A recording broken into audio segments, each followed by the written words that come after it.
بسم الله الرحمن الرحيم الرحمن علم القرآن.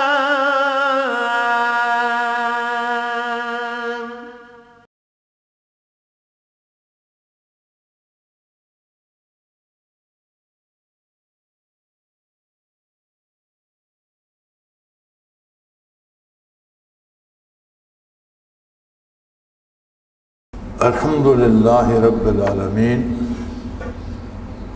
والصلاة والسلام علی حبیبہ محمد وعلی آلہ وصحبہ اجمعین. اعوذ باللہ من الشیطان الرجیم. بسم اللہ الرحمن الرحیم.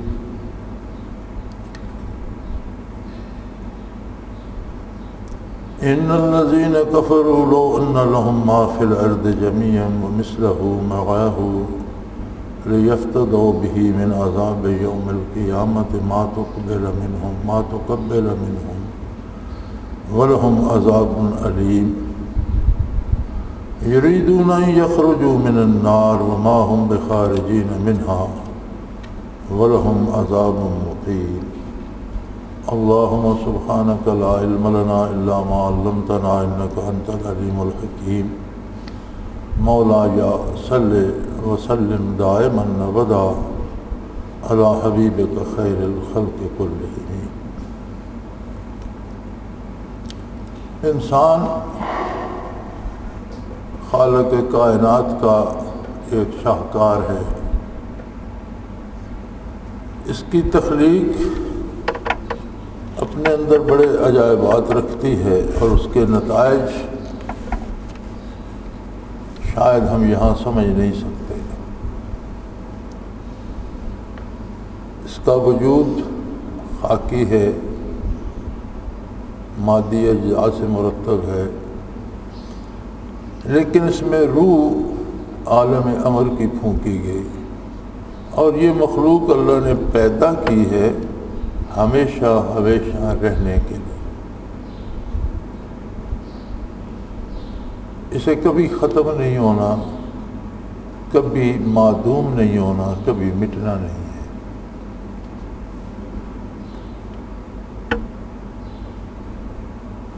اجزاء مادی بھی ہیں جن سے وجود بنا ہے، اور لطیف ترین چیز اس میں اس کی روح ہے جو عالم امر سے ہے. عالم امر کو فنا نہیں. فنا عالم خلق میں ہے. دو عالم ہیں، وَلَهُ الْخَلْقُ وَالْأَمْرُ. عالم خلق بھی اسی کا ہے، عالم امر بھی اسی کا ہے. امر صفت ہے اللہ کی، اس کی ذات ازلی و ابدی ہے، اس کی صفات بھی ازلی و ابدی ہے، ہمیشہ سے ہے، ہمیشہ رہے. اب جب روح کو فنا نہیں ہے تو بدن کو اس کے ساتھ مل کر بقا مل جائے گی. وہ اس کا لباس ہے یا اس کی سواری ہے یا اس کا ہتھیار ہے. انسان سلامت رہتا ہے تو اس کے ساتھ اس کے وسائل و اسباب بھی سلامت رہتے ہیں. روح سلامت رہے گی تو اس کا ذریعہ کام کرنے کا جو ہے بدن، یہ بھی ہمیشہ سلامت رہے گا. اب اس کی مناظر ہیں. اسے تخلیق فرمایا. ارواح اللہ کے پاس ہیں، وجود زمین میں منتشر ہے. جسے چاہتا ہے اس کے اجزاء مادی جمع ہونا شروع ہو جاتے ہیں جس کی تخلیق کا وقت آتا ہے. وہی مٹی کہیں سے خوراک بن کر آتی ہے، کہیں سے دواب بن کر آتی ہے، کہیں سے کسی صورت میں پھل بن کر آتی ہے. والد غذا کھاتا ہے تو اولاد کے حصے کی جو مٹی غذا دوا کی صورت میں اس کے منہ میں جاتی ہے وہ صلب میں محفوظ ہو جاتی ہے. یہ ایک سفر ہے انسانی زندگی. صلب پدر سے شکم مادر میں منتقل ہوتا ہے. یہ دوسرا فیز ہے زندگی کا. کہ وجود مکمل ہوتا ہے تو اللہ اس میں روح پھونک دیتے ہیں، وہاں ہمیشہ نہ مصلبے پدر میں ہمیشہ رہتا ہے، نہ شکوے مادر میں ہمیشہ رہتا ہے، اپنے وقت پر دنیا میں آ جاتا ہے۔ اب دنیا میں جتنی فرصت ہے اس کے پاس، وہی لگا بندہ وقت اسے دنیا میں گزارنا ہے۔ دنیا سے گزرتا ہے، اپنا وقت مکمل کرتا ہے تو برزخ میں چلا جاتا ہے۔ برزخ ایک انتظار گاہ ہے جانے والوں کی جو قیامت کا انتظار کر رہے ہیں۔ قیامت قائم ہوگی تو سارے انسان پہنچ چکے ہوں گے برزخ میں، میدان حشر میں کھڑے کر دیے جائیں گے۔ اب وہاں دیکھا یہ جائے گا کہ یہ سب سے چھوٹا سا سپیم جو زندگی کا ہے، ایک چھوٹا سا حصہ ہے انسانی زندگی کا جو وہ دنیا میں بسر کرتا ہے۔ اس میں اس کی آزمائش ہے، اس کا امتحان ہے، اس کے لیے انتخاب ہے کہ وہ اپنے ہمیشہ رہنے کے لیے اللہ کی رضا کو طلب کرتا ہے یا اس کے غضب کو دعوت دیتا ہے۔ یہ دنیا میں رہ کے ہر بندہ دو میں سے ایک راستہ منتخب کرتا ہے اور اس منزل کو پہنچ جاتا ہے۔ اب دنیا چونکہ وجود مادی ہے، عقل مادی ہے، دنیا کو دنیا اس لیے کہتے ہیں، دنیا کا مطلب ہوتا ہے قریبی شے۔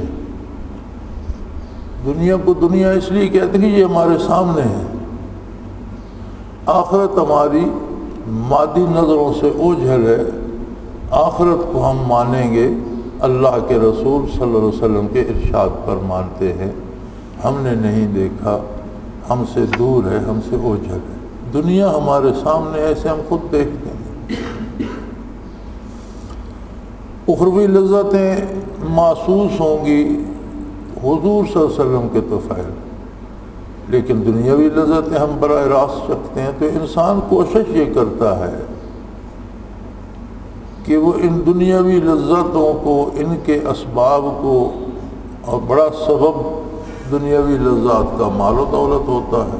جہاں مال و دولت ہوتا ہے وہاں دنیا کی ہر لذت خریدی جا سکتی ہے۔ تو انسان جب بھٹکتا ہے تو پھر وہ ساری زندگی مال جمع کرنے پہ لگا دیتا ہے، نہ اسے آخرت کی یاد ہوتی ہے، نہ یاد خدا ہوتی ہے، نہ حلال حرام کی تمیز ہوتی ہے۔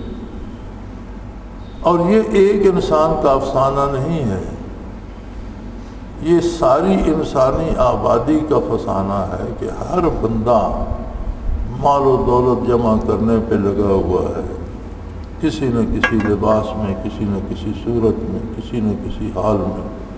ہر بندہ یہ چاہتا ہے کہ میرے پاس زیادہ سے زیادہ مال ہو، میں اس سے زیادہ سہولتیں حاصل کر سکوں۔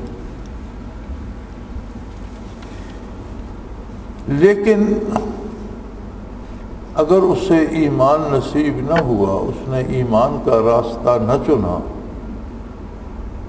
کفر کا راستہ اختیار کیا، تعلیمات نبوت سے انکار کر دیا اور صرف مال جمع کرنے میں عمر ضائع کر دی، تو اس مال و دولت کا انجام کیا ہوگا؟ اللہ کریم اس کے بارے ارشاد فرما رہے ہیں، ان الذین کفروا لو ان لهم ما فی الارض جميعا ومثلہ معہ۔ انسان پہ جب مصیبت آتی ہے تو پھر وہ جان بچانے کے لیے مال و دولت قربان کرتا ہے۔ جب جان پہ بنتی ہے تو وہ سمجھتا ہے کہ جان بچ جائے، مال جتنا لگتا ہے لگ جائے۔ فرمایا جب میدان حشر میں جمع ہوں گے تو جن کی موت کفر پہ ہوئی، اب سامنے جب عذاب الہی دکھائی دیں گے تو فرمایا ایسا ہونا محال ہے کہ دنیا کی ساری دولت ایک بندے کے پاس جمع ہو جائے، یہ عقلاً محال ہے۔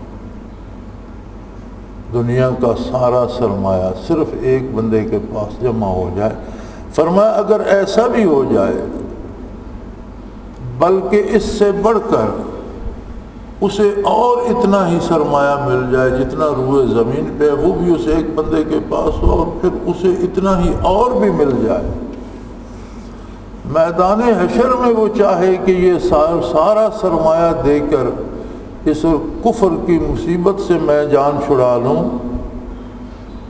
اللہ کے عذاب سے، لیفتدوا بہ من عذاب یوم القیامہ، قیامت کے اور آخرت کے عذاب سے یہ ساری دولت دے کر میں اپنی جان چھڑا لوں، ما تقبل منہم، اللہ کریم قبول نہیں فرمائے، اس کا کوئی فائدہ نہیں ہوگا، اس کی کوئی حیثیت نہیں ہوگی، اس سے کچھ نہیں ہو سکے گا، وہاں صرف ایمان اور اطاعت کی دولت کام آئے گی۔ وَلَهُمْ عَذَابٌ عَلِيمٌ، کفر پر مرنے والوں کو بہت دردناک عذاب ہوگا۔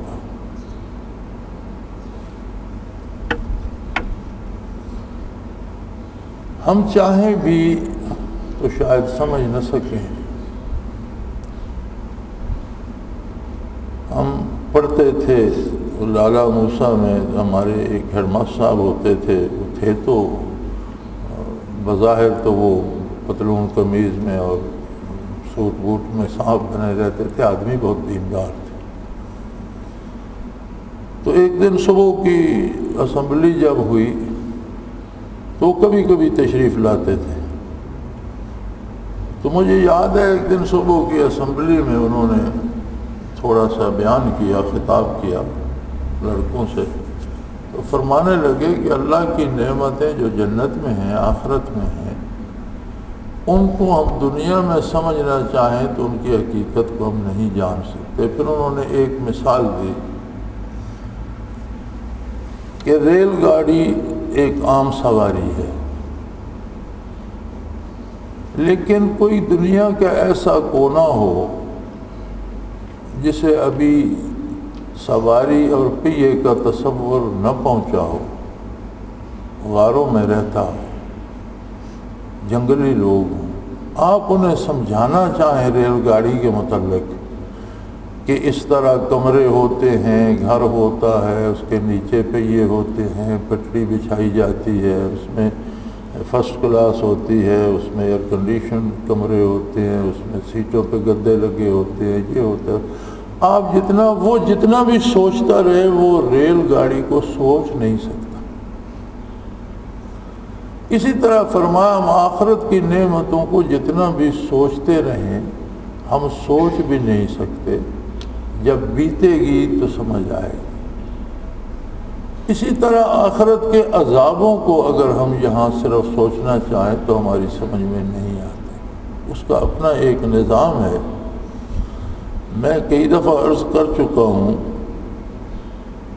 کہ آج کا سائنسدان کہتا ہے کہ ایک وجود میں 2.5 کھرب سیل ہیں، چھوٹے چھوٹے چھوٹے چھوٹے ذرات، 2.5 کھرب ذرات جڑتے ہیں تو ایک انسانی وجود بنتا ہے، پاؤں کے ناخنوں سے لے کر چوٹی کے بالوں تک یہ سارے وہ ذرات جمع ہو کر آنکھ، ناک، کان، ہاتھ، دل، گردے، سب کچھ انہی سے بنتا ہے۔ پھر عجیب تر بات یہ ہے، یہ سائنس کہتی ہے، شریعت تو شریعت ہے، اللہ کا حکم ہے، اللہ کی طرف سے خبر ہے اور اس کے حق ہونے میں کوئی شبہ نہیں، رسول اللہ صلی اللہ علیہ وسلم نے جو فرمایا اس کے حق ہونے میں شبہ نہیں، لیکن آج کی سائنس بھی یہ کہتی ہے کہ یہ جو 2.5 کھرب سیل ہیں یہ پیدا ہوتے رہتے ہیں اور مرتے رہتے ہیں، نئی غذا جو ہم لیتے ہیں اس سے نئے سیل بنتے ہیں، اتنے پرانے سیل مر کر جھڑ جاتے ہیں، اور سائنسدان کی نظر میں کوئی سیل 6 مہینے سے زیادہ وجود کا حصہ نہیں رہتا، یعنی 6 مہینے بعد وہ وجود پہلے والے سیلوں سے خالی ہو کر نئے سیلوں سے مرتب ہو چکا ہوتا ہے۔ اب جب اللہ کی گرفت آئے گی تو وہ تو منصف ہے، عادل ہے، جتنے سیل پیدا ہونے سے لے کر مرنے تک وجود کا حصہ رہے ہیں سارے واپس لائے جائیں۔ اب اگر عذاب ہوگا تو جو سیل جتنا اس میں شریک رہا ہے اسے اتنا عذاب ہوگا۔ اس کا مطلب ہے کہ کھربوں سے تو بات گئی، 2.5 کھرب تو سیل ہے۔ اب ایک بندہ 80 برس 70 برس 60 برس زندہ رہا تو 120 مرتبہ سیل تبدیل ہوئے، اور 2.5 کھرب کو 120 سے ضرب دو کیا بنتا ہے؟ تو اگر درد ہوگا تو وہ اتنی قسم کا ہوگا جتنا اس کی عمر سے سیلوں کو ضرب دو تو ہر سیل کا درد الگ ہوگا کہ وہ ایک گناہ میں کتنا شریک رہا ہے، کتنا درد اسے ہو۔ اگر جلایا جائے گا تو ہر سیل کو اس کے گناہ کے برابر جلایا جائے گا۔ اس کا مطلب ہے کہ کھربوں قدموں قسم کا عذاب ایک آگ کے جھونکے میں ہوگا۔ تو اس کا تصور یہاں نہیں کیا جاتا۔ یہ چیز قیامت کو تو سامنے نظر آنے لگ جائے گی۔ تو فرمایا جو لوگ دنیا میں صرف مال جمع کرتے رہے اور انہوں نے اطاعت الہی کی پرواہ نہیں کی، آخرت پر ایمان نہیں لائے، کفر پر مر گئے، وہ جب یہ صورتحال دیکھیں گے تو اگر کسی کے پاس ساری دنیا میں آدم علیہ السلام سے لے کر قیامت تک جتنی دولت دنیا میں ہوئی ہے وہ ساری ایک بندے کے پاس جمع ہو جائے اور اتنی اسے اور بھی دے دی جائے تو وہ پھر کہے گا کہ یہ ساری بھی دے کر اس عذاب سے میری جان بچ جائے، اللہ کے فرماتے ہیں میں قبول نہیں کروں گا کہ یہ تم باپ کے گھر سے نہیں لائے ہو، یہ بھی میری ہے، میری چیز مجھے دے کر تم معافی کیسے لے سکتے؟ اس کا خالق بھی میں ہوں، اس کا مالک بھی میں ہوں، یہ بھی میری تخلیق ہے، تم نے تو پیدا نہیں کی کہ تم دے کر جان چھڑانا چاہتے ہو، یہ تو میں تمہیں دیتا رہا زندگی گزارنے کے لیے، تم نے تو پیدا نہیں کی۔ اسی طرح جنہیں نجات نصیب ہوگی ان کے بھی وہ سارے باڈی سیل واپس آئیں، تو وہ بے شمار جو سیل ہے اگر وہ ایک گھونٹ جنت کے پانی کا یا شربت کا پئیں گے یا ایک لقمہ کسی پھل سے لیں گے یا غذا سے لیں گے تو ہر سیل کا عبادت میں الگ حصہ ہے، ایمان میں الگ حصہ ہے، جتنی دیر جسم میں رہا اس کا حصہ ہے، جب وہ جسم سے جھڑ گیا تو ختم ہو گیا۔ تو جتنا جس کا حصہ ہے اس کو اتنی الگ لذت آئے گی۔ تو ایک لقمے یا ایک گھونٹ میں اتنی قسم کی لذتیں ہوں گی جو یہاں شمار نہیں کی جا سکتی۔ اب انتخاب انسان پر ہے کہ وہ کون سا راستہ چنتا۔ اس سے پہلی آیت کریمہ میں تھا نا وابتغوا الیہ الوسیلہ، اسباب تلاش کرو اللہ کی رضا کے، اللہ کے قرب کے، اللہ کی محبت کے، یہی راستہ کامیابی کا ہے۔ اور خدا نہ خواستہ کفر پر مر گئے تو پھر ساری زندگی دولت جمع کرنے میں لگا دی اور اپنے حصے کی ملی، ساری دنیا تو نہیں مل گئی۔ اگر کسی کے پاس ساری دنیا کی دولت بھی آ جائے، اتنی اور بھی آ جائے، وہ اسے اللہ کی گرفت سے اور عذاب سے بچا نہیں سکے گی۔ وَلَهُمْ عَذَابٌ أَلِيمٌ، بلکہ ان کے لیے نہ صرف عذاب ہوگا، دردناک عذاب ہوگا، بہت تکلیف دہ عذاب۔ عذاب ویسے ہی تکلیف دہ ہے، اب اس پر اللہ کریم مزید دردناک کا اضافہ کر دے تو پھر رب ہی جانتا ہے کہ اس کی کیفیت کیا ہوگی۔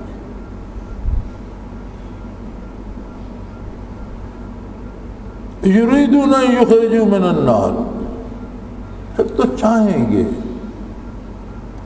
کہ جنت نہ ملے نہ صحیح، اس جہنم کی آگ سے تو نکل جائے۔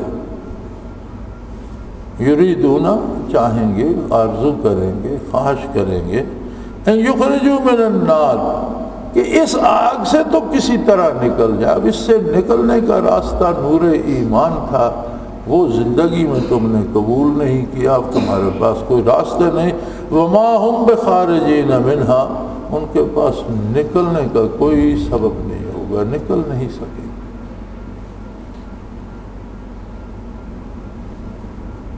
وَلَهُمْ عَذَابٌ مُقِيمٌ،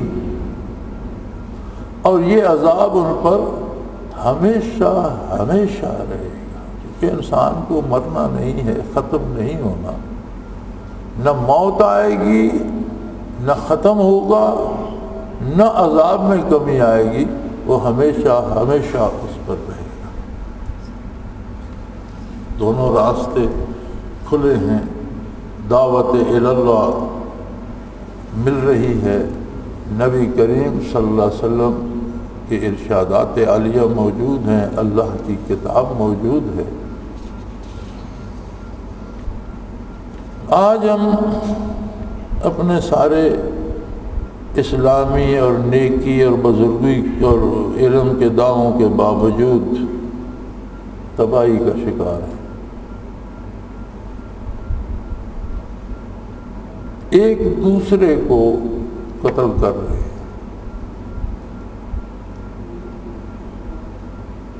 یہ اللہ کا عذاب ہوتا ہے۔ اللہ جب کسی قوم سے ناراض ہوتا ہے، قرآن کریم میں ہے وَجَعَلَهُمْ شِيَعًا، انہیں فرقوں میں، طبقوں میں، گروہوں میں بانٹ دیتا ہے، اور ہر گروہ دوسرے کے پیچھے قتل کرنے کے درپے ہو جاتا ہے۔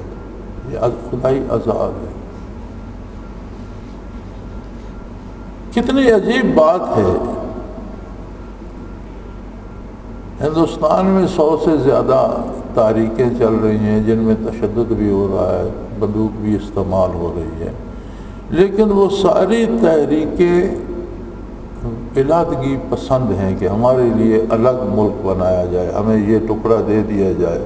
سری لنکا میں تامل لڑتے رہے کہ تامل ناڈو کی زمین الگ ملک بنایا جائے، الگ ریاست بنائے۔ ہم کیوں لڑ رہے ہیں؟ کیا کسی جنہیں طالبان کہا جاتا ہے، کبھی عسکریت پسند کہا جاتا ہے، کبھی دہشت گرد کہا جاتا ہے، یہ میں سمجھتا ہوں ایک ہی چیز کے 2-3 نام ہم نے رکھے ہوئے ہیں۔ کیا انہوں نے کسی علیحدہ ملک کا مطالبہ کیا ہے؟ اگر نہیں تو لڑائی کس بات پر ہے؟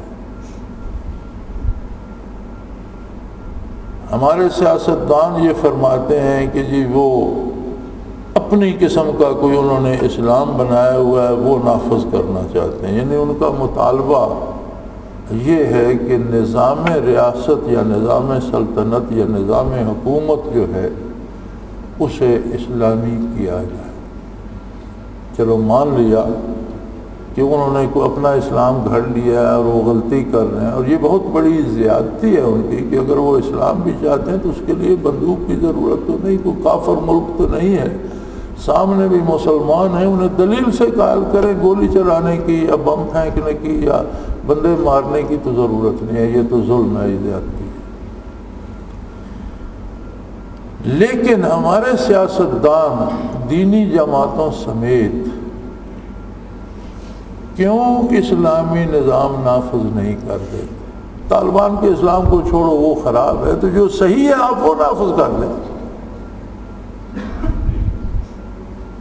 ملک بھرا پڑا ہے چوٹی کے علماء سے، آپ سیاستدان علماء جمع ہو کر آپ جو سمجھتے ہیں کہ یہ صحیح تعبیر ہے اسلام کی، وہ نافذ کر دیں۔ اب یہ بات ہمارے سیاستدانوں یا حکمرانوں یا جو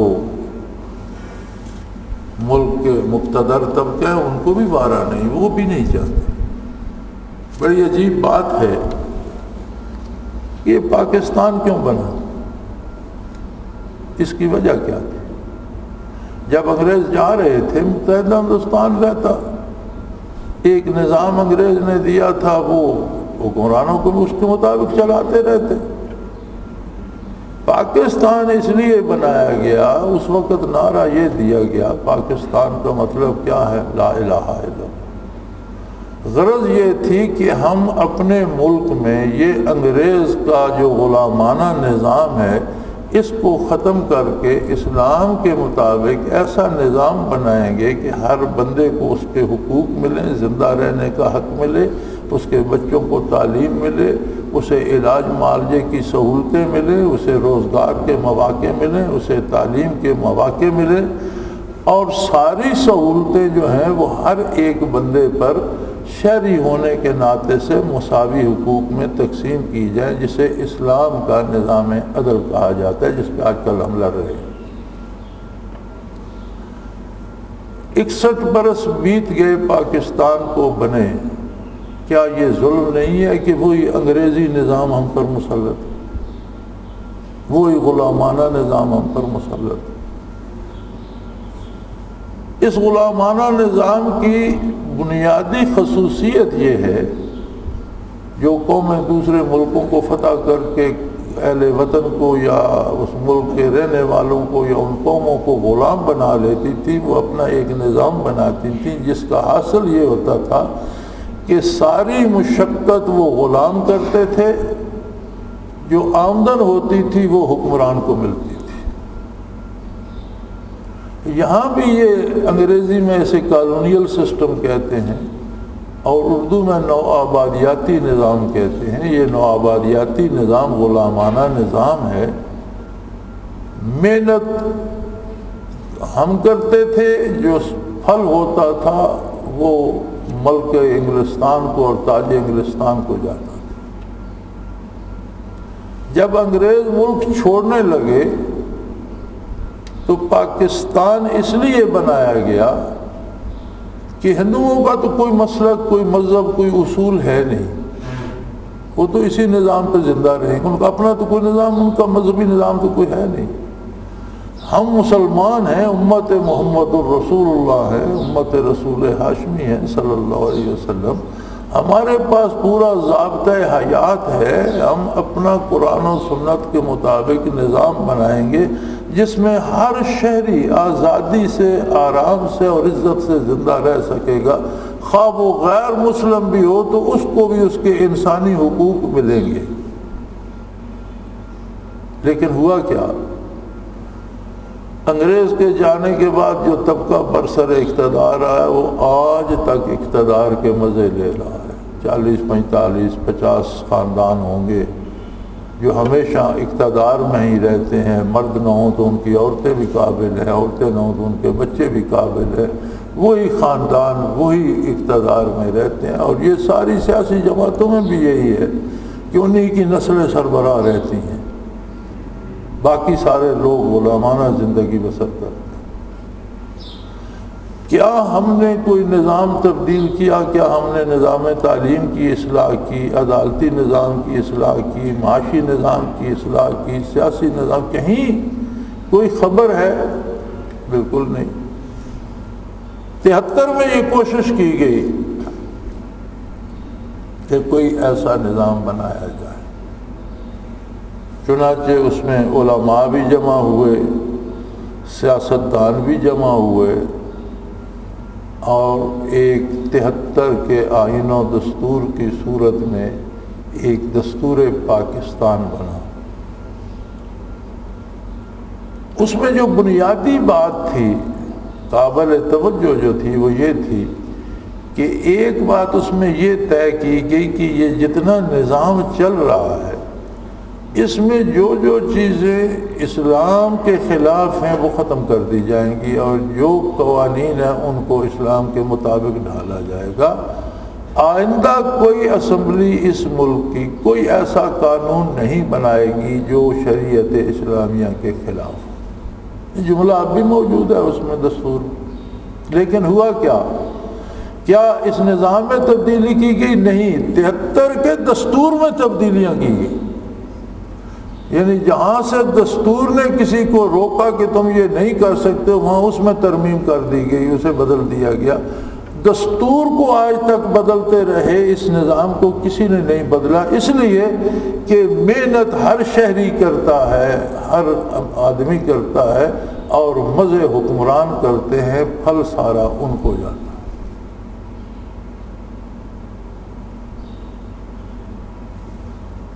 تو یہ بات مان لی جائے، اور یہ بات بڑی صاف ہے کہ جو طریقہ نفاذ اسلام کی اگر مطالبہ کر رہے ہیں وہ طالبان ہیں یا عسکریت پسند ہیں یا دہشت گرد ہیں، اگر ان کا مطالبہ واقعی اسلام کا ہے تو اس کے لیے انہیں بندے قتل کرنے کی ضرورت نہیں ہے، قتل عام کی ضرورت نہیں ہے، اس کے لیے پرامن جد و جہد کا راستہ ہے، اور شاید وہ کرتے تو اور ملک بھی سارا ان کے ساتھ میں پرامن جد و جہد میں سارا ملک ان کا ساتھ دیتا۔ یہ کوئی طریقہ نہیں ہے کہ بے گناہ لوگوں کو، معصوم شہریوں کو، حکومت کے ملازموں کو، وہ فوجی ہوں یا پولیس کے ہوں، آپ قتل کرتے پھریں تو یہ نفاذ اسلام نہیں ہے، یہ فساد پھیلانے والی بات ہے، یہ ظلم ہے، زیادتی ہے۔ لیکن وہ تو زیادتی کر رہے ہیں، وہ تو ظالم ہیں۔ حکومت کیوں یہ نہیں سوچتی، ہمارے اہل اقتدار سیاستدان یا دینی سیاسی جماعتیں یہ ان کو سانپ کیوں سونگھ گیا ہے، یہ کیوں نہیں جو ان کے نزدیک اصل اسلام ہے وہ کیوں نہیں نافذ کر دیتے؟ یہ پورے ملک میں نظام عدل اسلامائز کر دے، پھر ان کے پاس کیا مطالبہ، کیا جواز رہ جائے گا لڑنے؟ اصل ہم اب لڑ اس بات پہ رہے ہیں کہ ابھی بھی ٹی وی پہ ایک مذاکرہ ہو رہا تھا، اب ہماری نمائندہ بھی خواتین ہو گئی ہیں اور ہر کام میں آگے آگے ہیں، ایک سربرنا خاتون معزز بیٹھی تھی۔ اب جتنا بندہ معزز ہوتا جاتا ہے نا، اتنا وہ بے لباس بھی ہوتا جاتا ہے، یہ عجیب وتیرہ آ گیا ہے، اتنے پانچے بھی چھوٹے ہوتے جائیں گے، اتنے بازو بھی چھوٹے ہوتے جائیں گے، سر سے دوپٹہ اتر جائے گا، یہ معزز اور شریف ہونے کی علامت ہے۔ تو وہ فرما رہی تھیں کیا ہم کافر ہیں کہ عام نماز نہیں پڑھتے؟ ذاتی نماز ہر کوئی پڑھتا رہے، اللہ اس کی قبول کرے، کسی مسلمان کو کافر کہنے کا کسی کو حق نہیں۔ لیکن کیا جو سلوک آپ عوام کے ساتھ کر رہے ہیں یہ اسلام کے مطابق ہے؟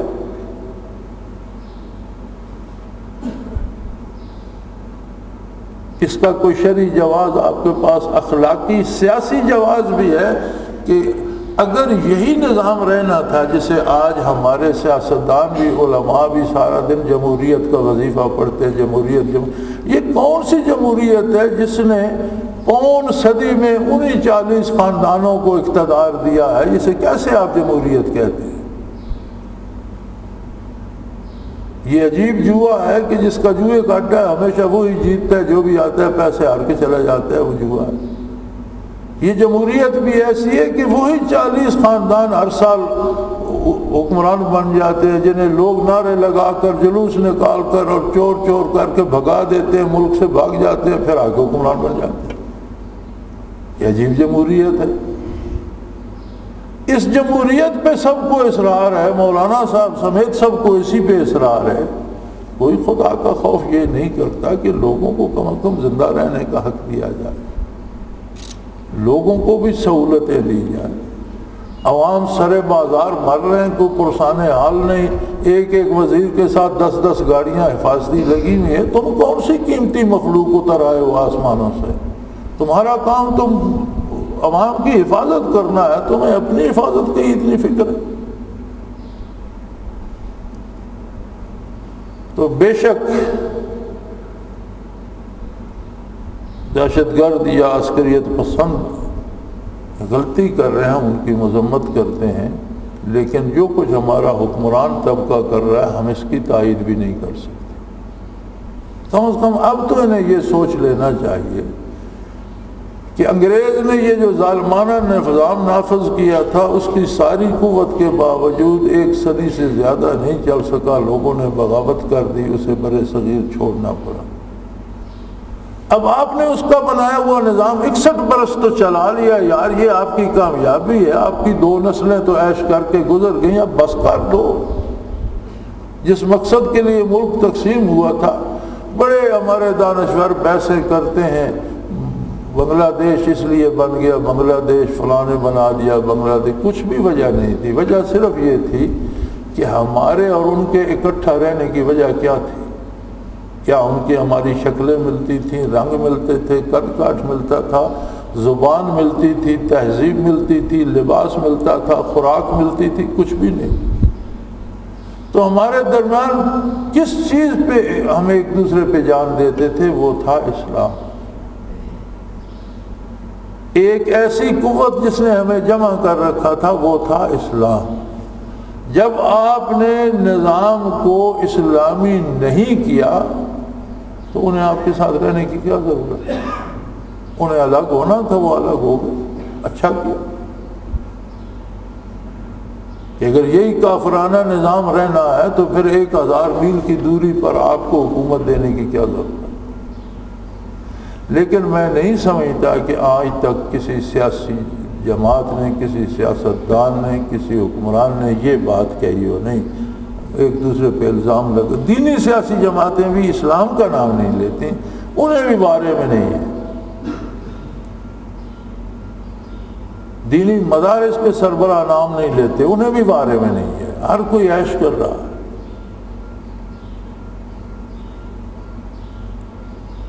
اب جس جبر اور ظلم میں ہم جی رہے ہیں، اس میں کم از کم 70 سے 80% نظر نہ آنے والے ٹیکس ہیں۔ بے انگریز لیتے تھے، ہم غلام تھے، وہ ہم سے ہمارا حق چھینتے تھے۔ ان حکمرانوں نے تو ہمیں فتح نہیں کیا، انہیں تو کوئی حق نہیں ہے۔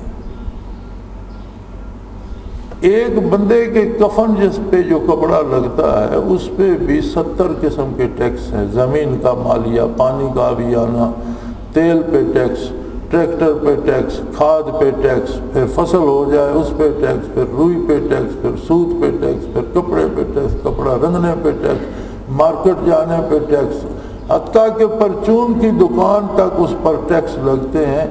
ایک بندہ جو 20 روپے گز کا کپڑا خریدتا ہے اس میں 5 روپے گز قیمت ہوتی ہے، 15 روپے ٹیکس جاتے ہیں۔ یہ کون سا انصاف؟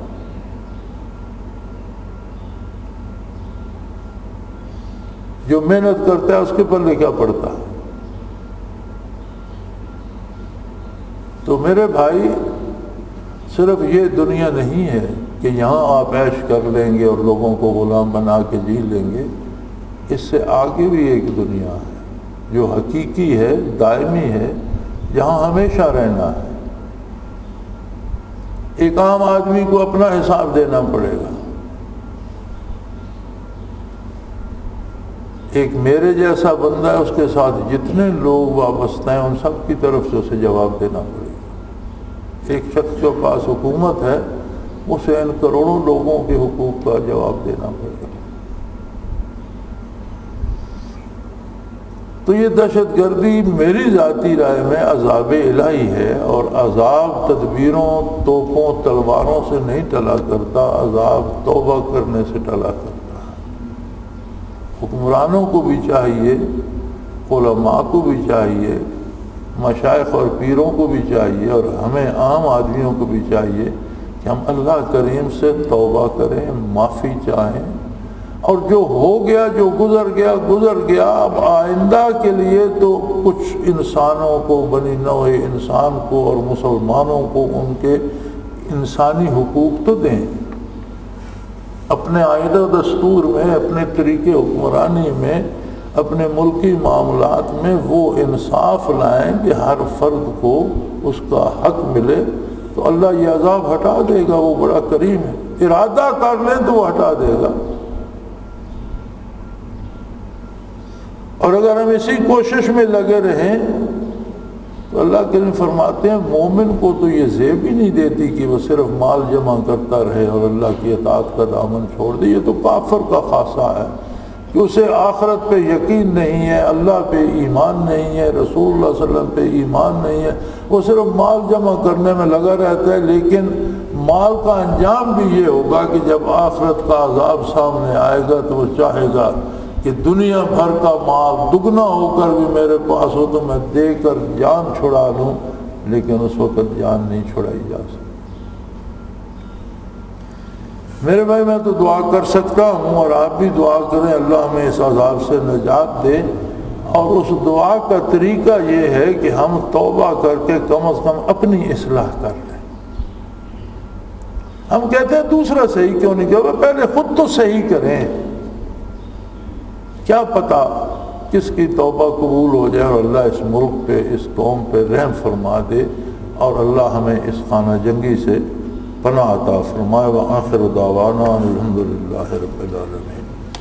اللہ اللہ اللہ اللہ اللہ اللہ اللہ اللہ۔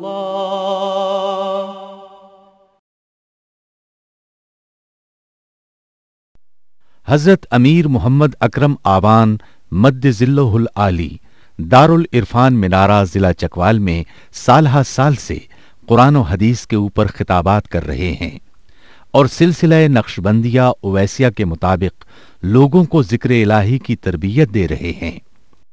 وہ قرآن پاک کی تفسیر ترتیب وار بیان کر رہے ہیں۔ تفسیر قرآن کو وہ موجودہ ملکی اور بین الاقوامی حالات کے مطابق بیان کرتے ہیں۔ موٹر وے سے کلر کہار کے انٹرچینج سے نکلتے ہوئے کلر کہار کی جھیل سے ہوتے ہوئے میانی، بوچھال اور نور پور سے گزرتے ہوئے دارالعرفان منارہ پہنچ سکتے ہیں۔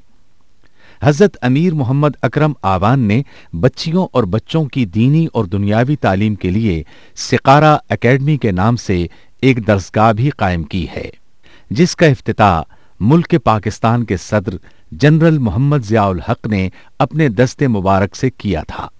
وہ تمام احباب جو اسلام کی طلب رکھتے ہیں ان سے گزارش ہے کہ دارالعرفان منارہ ضلع چکوال میں امیر محمد اکرم آوان صاحب کے خطابات سے مستفید ہوں۔ وہ ہر جمعے کو نماز سے پہلے بیان فرماتے ہیں۔ ہر ماہ کی پہلی اتوار کو ماہانہ اجتماع ہوتا ہے جس میں آپ خصوصی خطاب فرماتے ہیں اور پاکستان کے چاروں صوبوں سے احباب اس اجتماع میں شرکت کرتے ہیں۔ اس کے علاوہ یہاں سال میں 2 مرکزی اجتماعات بھی ہوتے ہیں، ایک رمضان المبارک میں اعتکاف کا اجتماع اور دوسرا جولائی اور اگست میں 40 دن کا اجتماع ہوتا ہے جس میں روحانی تربیت کی جاتی ہے۔ اپنا خون سیماب دے کر اتنا ہم کر جائیں گے، نام آقا کا چمن میں پھر رقم کر جائیں گے۔